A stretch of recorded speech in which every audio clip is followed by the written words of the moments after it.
They knew we were black and we weren't into the idea of cops, so they kept bringing up that they were going to get cops to kick us out of the apartment.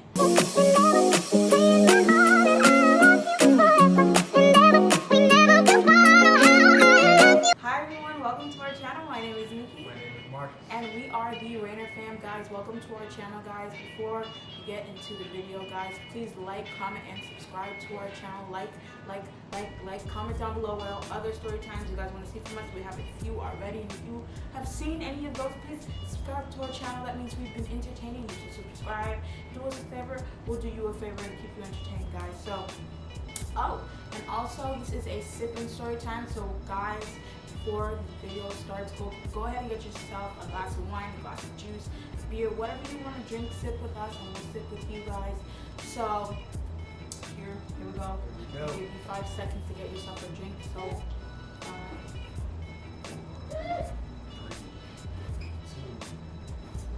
if you didn't pause it and get yourself a drink, then it's time for the video. Okay, guys, today's video is going to be about our racist roommate. So I don't know if any of you guys have ever lived with somebody who was racist, but this was our experience, and it was probably one of the worst living experiences I've ever had post college. So to start the video, so we had both of us had just graduated college together, and we decided that we were gonna, be in it for the long haul, try to be with each other after college, and we were going to try to build with each other after college. So we decided we were going to get an apartment together and, be with each other.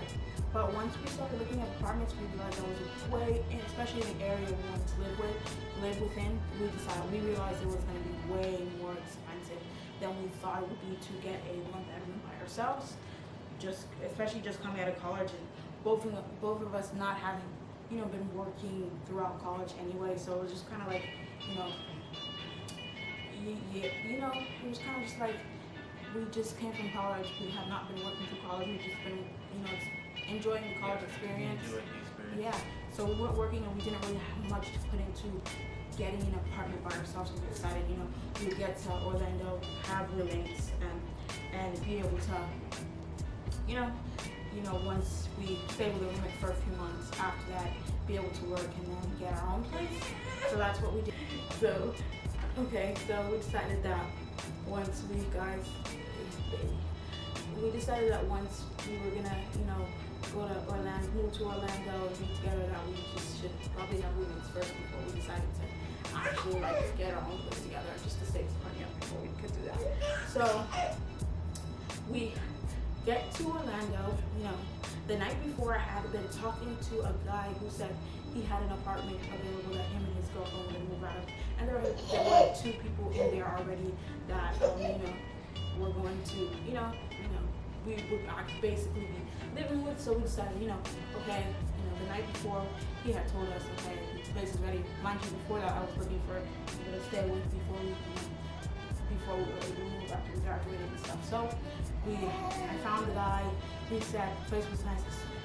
He showed us pictures. The place was very nice, very high-end luxury type apartment. So we decided, yeah, definitely want to do it. But we did not know what we were going to be walking into. So like I said, the night before we were supposed to move in, we spoke to him, and then we were on our way to Orlando. So you already went off ahead of me. I caught the bus up. Because this was after graduation. I had stayed with my family for like an extra day or something. She had gone up. Yeah, but I caught the bus up. I wasn't gonna include them. We are basically, it's time for us to move to Orlando, right? And within like an hour before we were supposed to move in, I got a message from the guy who was supposed to, whose room I'm taking over, whose lease we're supposed to be taking over, and he's like, hey guys, just an FYI, the person who you guys are going to be living with, the people you guys are going to be living with, are not very happy with the fact that you guys are moving in. And we're just like, why didn't you tell us this before? We're not aware that there's drama between them. So now we know that we're going to be walking into a huge mess, So we get there, I'm already nervous because I'm like, now this guy's pissed off that these people are pissed off that we're moving in, and I didn't know this or I wouldn't have reached this, and we've already just moved all our stuff from Miami and my hometown all the way to Orlando. We've already come all the way up to Orlando. This is what we wanted to do. So we're here and it's time to move in. And he's an hour before he knows we're about to be there. He tells us, oh, we're not happy with the fact that you guys are moving in. But we don't know it's because of our race. We just figure it's because of what's going on between them. So we get into the apartment. The girl and the guy who live there, we're gonna call them, we're gonna call them Weirdo 1 and Weirdo 2, just for the purpose of this video. I could say their names, but at this point it's really not worth it. So Weirdo 1 and Weirdo 2.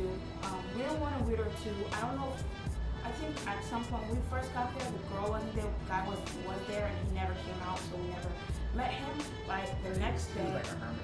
Yeah, the next day the girl came out and she was like, hello, and I was like, okay, what kind of weird fake stuff is this? Like where is this girl coming from? Why is she being so like fake? We don't know each other. There's no very pretentious. Yeah, there's no purpose for all of this pretentiousness. But she went hello, and I was like hi, and I was like, then I was like, okay, this is not a good situation to be in. So she's pretty much being fake when we first meet them, and I'm like, you know what, he already told us we're walking into something that's not good, so you know what, we're gonna make the best of it and see how everything goes. So we're in this apartment. I'm slowly realizing that we're dealing with people who are racist, because before she had moved out, I was having some constant awkward situations with the girl. The guy, he wouldn't really come out at that time. They both lived together with each other. When we both lived with each other, he wouldn't come out. But the girl, she would be weird with me, I think because she was a little insecure about herself. But when it came to him, she would be telling her business to him, and like, what else was she doing? That's pretty much what you were doing. Wasn't she like, telling her business. what else? Just talking to me. Like basically telling her her troubles within a relationship. Yeah, basically just talking about her man's him, but not really speaking to me at all. And I feel like because I was the one who looked more blocked, so she didn't want to speak to me at all, but she wanted to quiet to my voice. I think she felt pregnant. Whatever. She wanted to. Her feet. Yeah. She cried. She would talk to my boyfriend about her issues, because he was my boyfriend at the time, but she wouldn't even really talk to me. She would be more so very vague, very hi, just very weird, awkward and stuff like that when it came to me. So we got to the point where, it came down to us asking them what was the issue and stuff, because he had always been measuring. She was acting weird toward me, and they were like, oh well, they didn't tell us you guys were moving in, they didn't pay us this, they didn't pay us that, and blah blah blah, and we could call the cops on you if you want to. And that was the first situation where I realized people were racist, because if you know anything, if you've been living long enough in a place, cops can't evict you. Like, they have to get an eviction notice to kick you out. But they knew we were black and we weren't into the idea of cops, so they kept bringing up that they were gonna get cops to kick us out of the apartment. So it would be like, after the situation where she said she could have called the cops when we walked into the hospital, blah, blah, blah, we were like, I got upset, and my sister was over and I was crying. I was like, you know what, these people are now talking about they can't call the cops on us. If I would have known this is a situation I would have banned, I would have never agreed to this.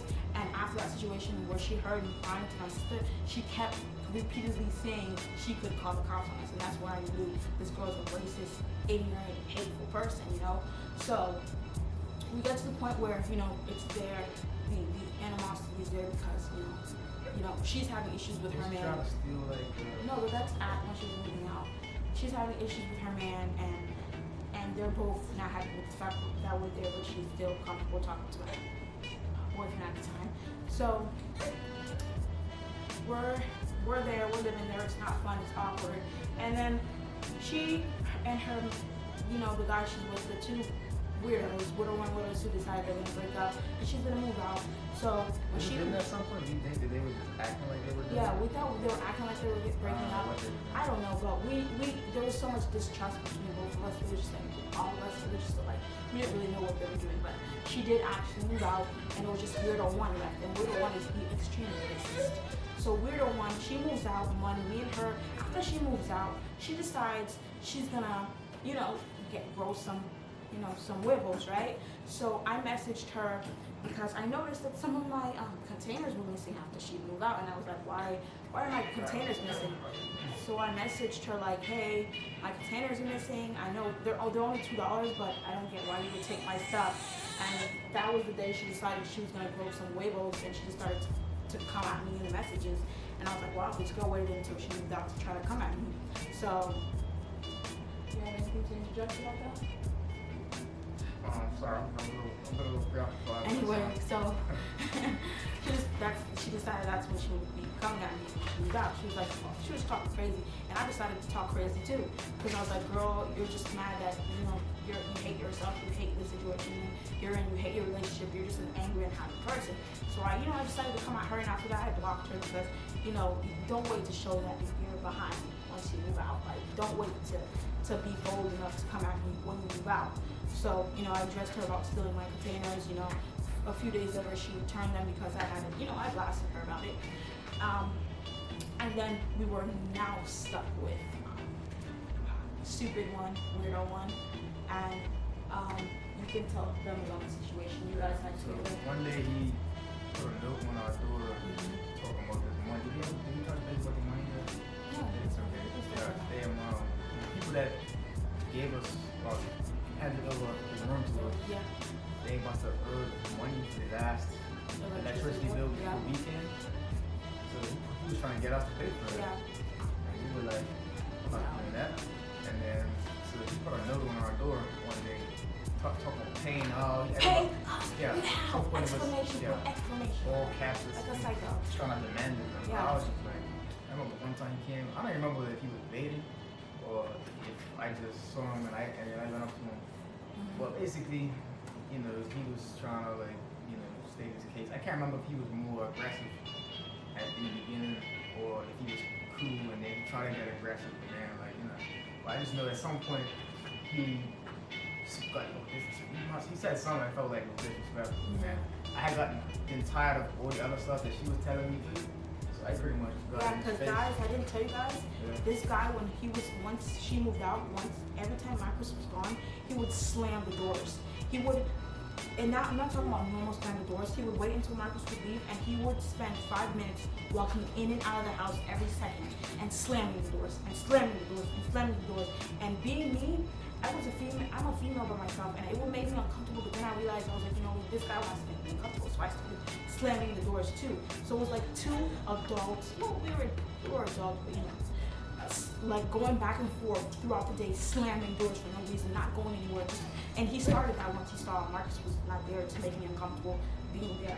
So that really showed me what a racist he was, because he realized I was home alone and he was doing things like that, slamming doors and stuff like that. It just violent, yeah. So situation, what happened? Yeah, so they just cut in his face. Right. They just cut in his face after just being tired of everything that occurred while I wasn't around. I was a little irritated about that. I just got in his face, I can't remember what I said. He was just talking about the other day, but I can't remember exactly what I said. Explosion. Yeah, I was just like, I can't remember, I really can't remember word for what I said. I don't think I threatened him with violence. You did. Yeah, You told me you did. Well, guys, I wasn't there. All I know is I don't know exactly what I said, but I said something, and he chilled out, he got scared. He got tense, he didn't think it was gonna go like that. So, and I remember. But he didn't. The thing about it, he didn't stop talking. He kept running his mouth, but he got scared because he got tense. Yeah, and didn't you ask him if he was a racist in that conversation? Yeah, I asked him, I said, you're racist, man. Yeah. He's like, I'm not. He's like, he got defensive. He's like, no, I'm not racist. Defensiveness. He's a racist. He got all huffy and puffy and red. It's like, how dare you call me a racist? I was like, no, man, you're racist. Clearly. And so another situation, aside from that, where clearly he was racist, which is why it would come up. Another situation which let me know that he was weird racist was one night we're sleeping, and it's about, I'm gonna say 4 in the morning, and the fire alarm goes off, and I'm 100% sure it was him who set it off. And me and Marcus, being that we hadn't lived there before, we don't know why it's going off. Yeah, we don't know why the alarm's going off. We're just like, oh my god, fire alarm, and it's loud, it's blaring, guys. Mind you, this is a high-end luxury apartment building. So there's no reason why the fire alarm would go off if there's not a fire. You know, if you get what I'm saying, there's no reason why the fire alarm should be going off at 4 o'clock in the morning without a fire, and only our apartment complex. It was 4 o'clock in the morning, late at night. So the fire alarm goes off. Me and him are scrambling because it shocked us away. We're like, what's going on? You know, we're trying to fix it. And this guy comes out of his bedroom with arms crossed, looking at us crazy. He's looking at us like crazy, like you know, like just too calm, like. And we're looking at him like, you know how to stop this because he lived here before. No, he ignored us. He stood there mean mugging with his arms crossed. Like, because clearly he was acting like we did this. Yeah, but clearly we know he set it up. He set it off. And he's standing there, and we're like trying to discuss how we're gonna turn this thing off. And we ended up pulling the whole thing out. And he stood there and looking at us like we were crazy, and we're asking him, hey, you know how to deal with this. Why was it that really hard on Yeah. The one next to our door? Yeah. Why the one right next to our door? Why didn't so I know you set it off, and that was like, what is... Hey guys, we're back. I know we're in different outfits, but while we were recording, we didn't pay attention to the sound, and while editing, we realized that the sound for the end half of the video was cut off, so we had to come back and retape it for you guys. So where we left off, our roommate, basically, he's standing there with his arms crossed once the alarm's blaring.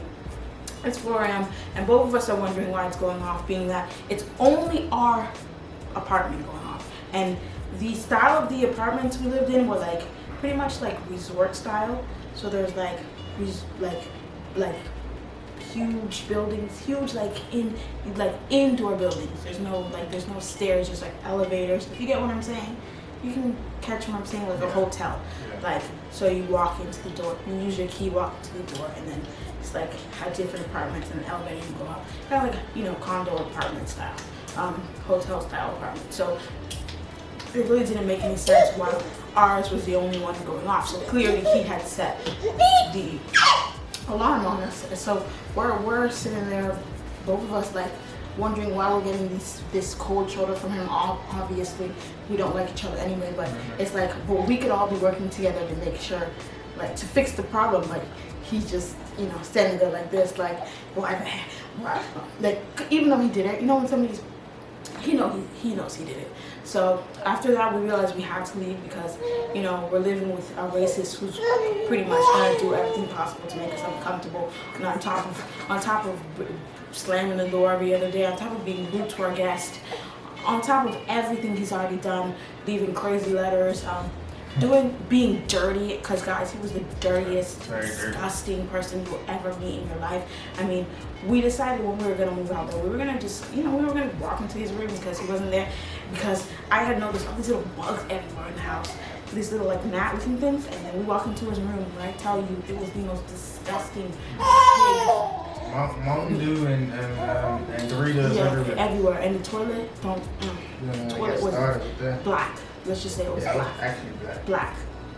So once we realized how disgusting and just dirty and racist he was, we decided to leave.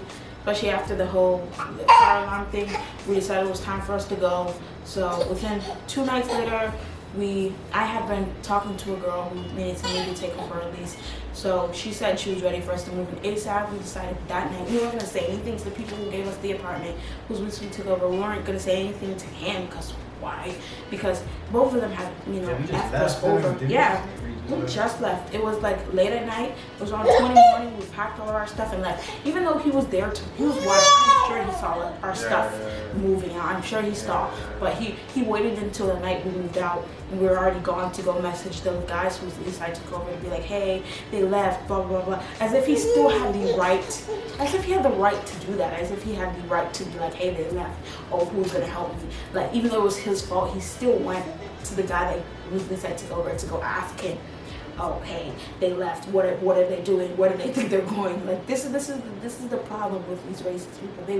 They have this like this egotistical Guys, he has a sense of entitlement. Like, they think that it's your job to do what they want. Basically, you're supposed to walk with them, move with them. You're supposed to do what they want. Essentially, you're supposed to do what they want, because after everything that had happened between us, he really felt like he could go to somebody else and be like, oh, they need to come back, basically, and come help me pay this rent. Like, and at that point, I was over the guy who gave us the apartment and him. So it was just like, let's go, let's just be out of here and fuck, and pretty much beat both of them. Like, so we had moved out, we were gone, and it was like the best thing we could have did, because we moved in with another Caucasian girl who wasn't racist, and we lived with her for like less than a month, and then we were able to get our own place. So it was like it came full circle. First we had a horrible experience, and we lived with somebody who was also white, who was really, she wasn't a horrible person, and then we were able to do our thing and get our own place within like 2 months. So everything happens for a reason. But yeah, that's the story. Living with racist people is not fun. It's very hard. It's draining. It's especially when they're the kind of people who like to use the police as like a crutch for them, as something that basically can like let them get away with their behavior. It's not easy. It's not really, when you're living with a racist person, it's really not easy, because they know what to use. Like you all know, see what's going on in 2020, what's been going on forever, about what's been being like shown, or actually what's being amplified in 2020. Like the fact that racist people like to use the police. Well, this is we dealt with that. So guys, if you like the story, guys, please comment down below. Please comment down below what other stories you want to hear from us, and subscribe to our channel. And guys, yeah, please subscribe. Her baby. He's very active tonight. He's not trying to go to sleep, guys. But thank you guys for watching. All right. Bye. Check you later. Check you later, guys.